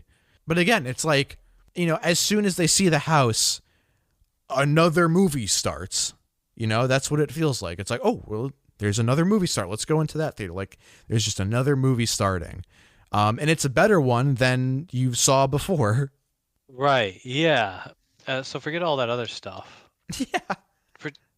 Yeah. How much Those guys are all dead. The now. rest of it sucks. Yeah. Yeah. We weren't really interested in any of that. So we just try to get it out of And the the thing way is, like, as slowly as possible. and the thing is, like, this movie's climax is okay, but like compared to the Blair Witch Project, which is like, I said it in that episode where it's like, it's literally the best horror climax of all time, one of the best like movie like best horror movie endings ever, and it's like what they come up with here is okay.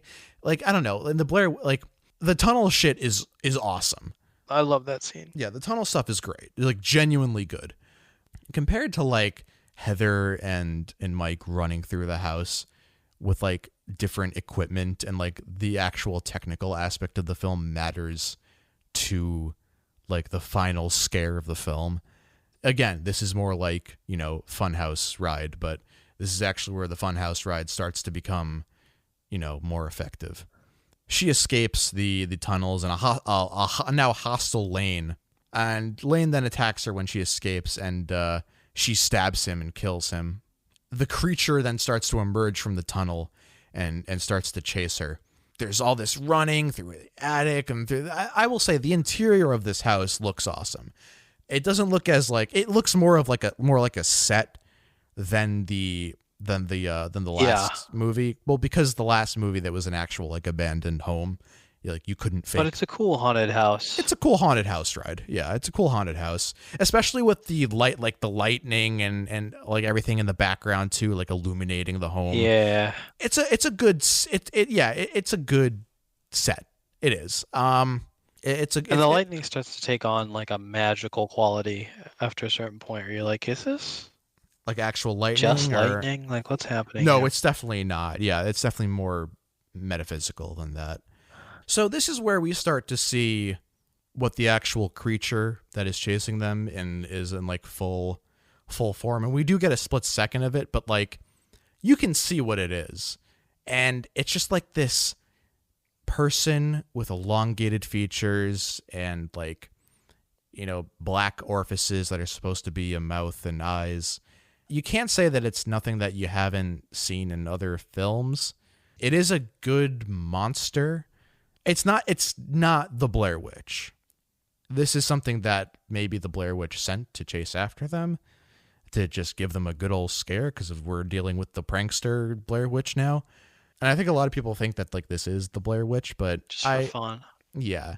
Or maybe it's some kind of alien. I can see why they immediately jumped to that. Yeah, because like what? Yeah, they talk about the Blair Witch throughout the whole movie, and you know what is the monster chasing him, if not the Blair Witch? But I don't know. I don't think it's that. I forget if this is a theory that I read like almost 10 years ago when the movie came out. But some people, or maybe it's just me in my brain, think that because there's all this like temporal time stuff going on with like them being trapped and looping, that it may actually be a previous victim or even Heather herself. It could be after being stuck here for that's just what her Heather looks like now. An eternity. Yeah, Heather's just been like that's warped. A cool theory. Yeah, or it could be Ely Kedward, because a part of that legend is that all of her limbs were elongated by using rocks, and she was elevated. Yeah, so that's also part of it. I like the Heather thing a lot better. I don't think this is an instance where everything is right. Any way you interpret it, I think is the right way. And the film does like build that, and the film does establish Ely Kedward, and they Talia mentions her early on, so maybe you're supposed to think that this is Ely Kedward now. Yeah, that's pretty explicit then. It might be more explicit, but like I don't know, that Heather thing sounds cool too. Maybe they are the same person because there's a time paradox. That would be cool.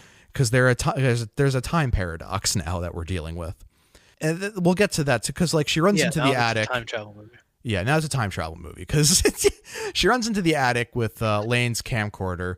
But so this footage is this is now, it's not the DSLR anymore. It's not the digital look. It's now the grainy camcorder footage which does the movie more of a service. And she passes a mirror that shows Heather, revealing the tape found by Elaine was recorded by Lisa, creating a paradox where her video is the one that lured them into the woods in the first place. So all the footage from the beginning of the movie, that's what you're seeing now. It's a loop. Right. It's a time loop. Right. Getting to the ending of this film, she reunites with James in the attic. All the bright lights are shining from the outside, and James tells Lisa to face the corner. I think that this whole like facing the corner ritual stuff is kind of dumb.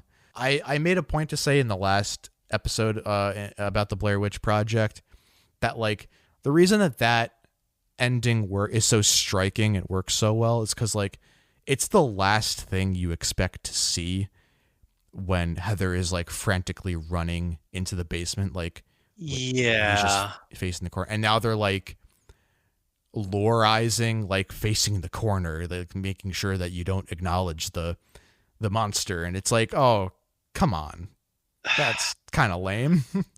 Yeah, that kind of actually makes the first one worse.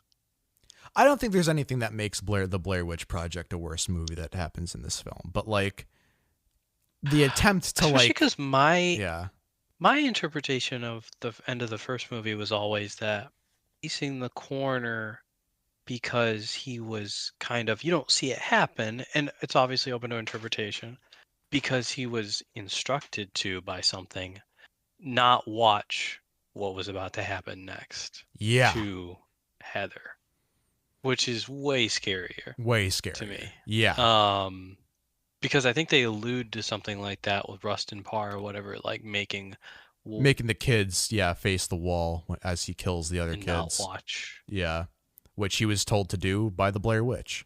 So it's kind of weird that facing the corner becomes like Now this this like ritual that you have to a do. protective ward. Yeah. It's kind of lame. And if this was another monster movie that wasn't called Blair Witch, it would be a little bit better, but like it's just like we have this comparison now, like, you know, we see Mike face the wall at the end of the first movie, and it's like it's such a strikingly horrific scene that's just like full of this like unknown dread, and now it's like we have to use this as a tool, and it's like, oh, come on. I think that's I don't know. We have the means. Yeah. I guess it's saved a little bit by the fact that it doesn't work. But... Yeah. So the creature then bursts into the room, and there's they face the wall, and the creature just like doesn't do anything. There's actually a funny scene. Lisa starts to look at it a little bit, but it like runs back into the corner, or runs back out of out the door, and it's like, all right. Like it just kind of goes like, oh, sorry, like I didn't know you were in here. Occupado. But there's another. So the ending of this movie, and this could be so much more tragic if James was actually a fleshed out character. But the monster then tricks James by using Heather's voice to make him turn around, and he vanishes from sight. Lisa basically realizes that looking at the creature will mean she's dead. She uses Lane's camcorder to look behind her, and that's the scene where the creature is like, goes in and out of the room like, oh, sorry. She starts walking backwards, but can like see behind her.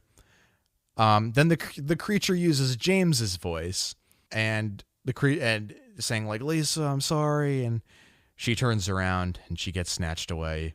Camcorder falls to the ground like the first movie, and we just hear, the whirring. Cut to credits, and a passable climax to a really badly set up film. There's so many better ways they could have done this, and there's so many other, like, this movie could have been different from the get-go, and they could have used the same climax, and it would have been way more effective. But the way the movie leaves you, you just feel kind of empty.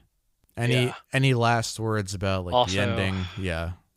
It's the only thing I remembered about the movie. Yeah, right. Before rewatching it. like as we got closer, I kind of was like, oh yeah, wasn't there like a claustrophobia scene at some point? Yeah, that's the only thing I remember too. Like, oh yeah, that scene under the house But was good. But yeah, it's a lot of movie to build up to yeah. And that. and the thing they come up with is like, oh, there's just another movie that starts happening at the end that, and this time it's kind of good. Yeah, why not just have that be the movie then? Yeah, Have that be the whole thing. it's sloppy. It's a sloppy movie. Yeah, There's like I get it's tricky to figure out what to do to like balance the tone, like especially if you don't have faith that people are gonna want to sit through, because you can't do Blair Witch again because the magic's gone. Like people are too used to this. yeah. Literally, people thought it was real. Like that was the format. magic. Yeah, literally. People thought it was real. But since then, there's ways to make good found footage horror movies where you don't where you can present it as real, but like you don't need to do any convincing, you know. Well, you need to convince them that it's real, but like, right.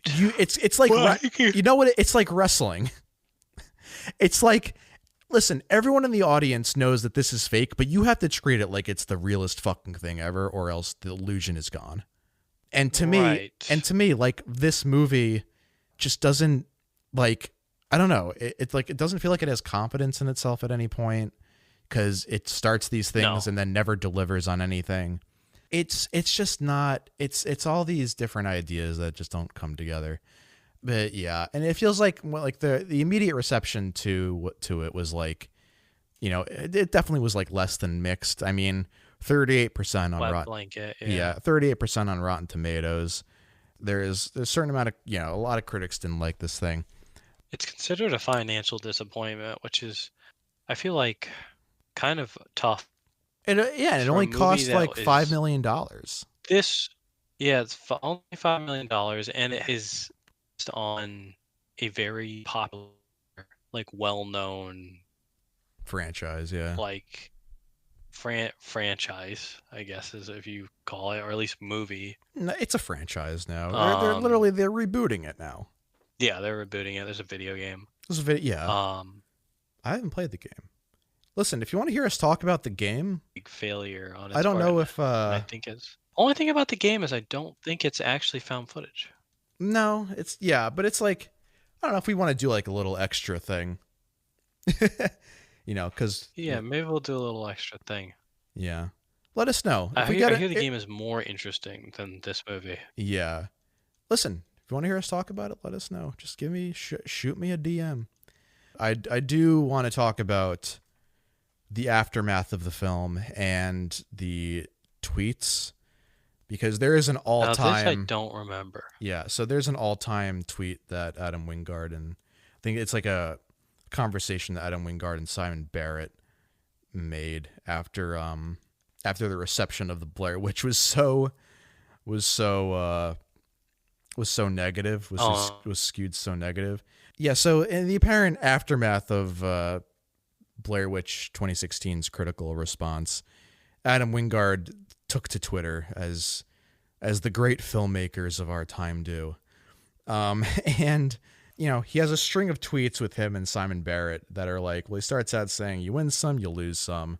Basically, he's upset that, not even upset that the film like faced bad critical reception, but that the film didn't do financially better than Sully, which was also out at the time. The movie Sully starring Tom Hanks. He tweets at Simon Barrett. I don't know what the hell he's talking about, thinking that he was going to make more money than Sully. Than a Tom Hanks film. He tweets at Simon Barrett. He's like, bro, I told you we should have made that movie about a boring guy. Clint Eastwood, Tom Hanks film. Yeah.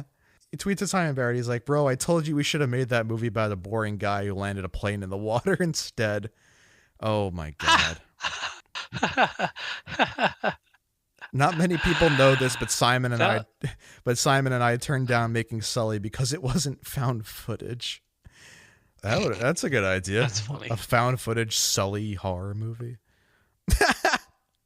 He then goes on to say the tweet about Sully was a joke, FYI. I love Clint Eastwood.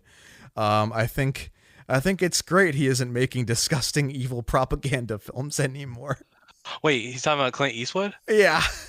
Honestly, okay, I'm on him. I'm on Yeah, Adam's no, side all now. right. He's kind of winning me over with that one. That's a good one. Yeah, he's kind of right. Sully's not a bad movie to dunk on, honestly. It's kind of Like this is pathetic. Like this is kind of pathetic. Like in response to your movie that like didn't do well, but like you gotta love a good hater. yeah. He's doing it right. He's doing it hating right. well. It sucks that he deleted his Twitter after this, but I don't know. What else does he say here? He says, "Wait, I just thought of one more. Sully snores past Blair Witch. Okay, that's all I got. I'm sure Sully is great. So please, no more hate mail." Oh my God. Thanks to everyone who saw Blair Witch. Definitely the most passionate reception I've received on both sides of the fence. 666, y'all. That's great. God damn it. And then we have a tweet from Simon Barrett, finally, who speaks up. Simon Barrett says, "To clarify, I'm hugely proud of our film, but if you can't be sardonically maudlin on Twitter, I'm totally unclear what this site is for." They kind of got a point there. That's some stank. Yeah. Yeah. That's Gotta love a good hater. That's great. Even if your film sucks. All right, that's a lot better than I thought it was going to be. Right? Yeah. That was just sass, basically. That was sass. That was is just what, a little sass. honestly, that is what the website is used for. What else is Twitter good for? That wasn't. Just shit posting and fucking hating. Honestly, yeah, no, they made some movie for $5 million or whatever. Yeah. They can shit on a fucking Clint Eastwood movie for 150 million or whatever the fuck that movie costs with fucking Tom Hanks in it. With Tom Hanks, yeah. So that's the legacy of Blair Witch 2016 to me is that string of tweets. But anyway, yeah, that's Blair Witch 2016, guys. If you have anything to say about that film, if you end up liking that film, please tell me why. Let me know. DMs are open. But yeah, any way you guys can you guys can give us feedback is always nice. But yeah, this has been another episode. Hey, remember when Adam Wingard directed The Guest? Yeah, and You're Next and like some good ass shit. Yeah, now he's making Fucking Godzilla great versus movies. Kong. Yeah, disappointing. When's The Guest 2? Hey, buddy, when's The Guest 2 coming? Bro, Just when's the fucking there was come supposed on, to be tell a me Guest already. 2, right? Wasn't there supposed to be a I don't Guest? think so. I mean, it ends on a cliffhanger. Yeah, right? Were they actually going to do that?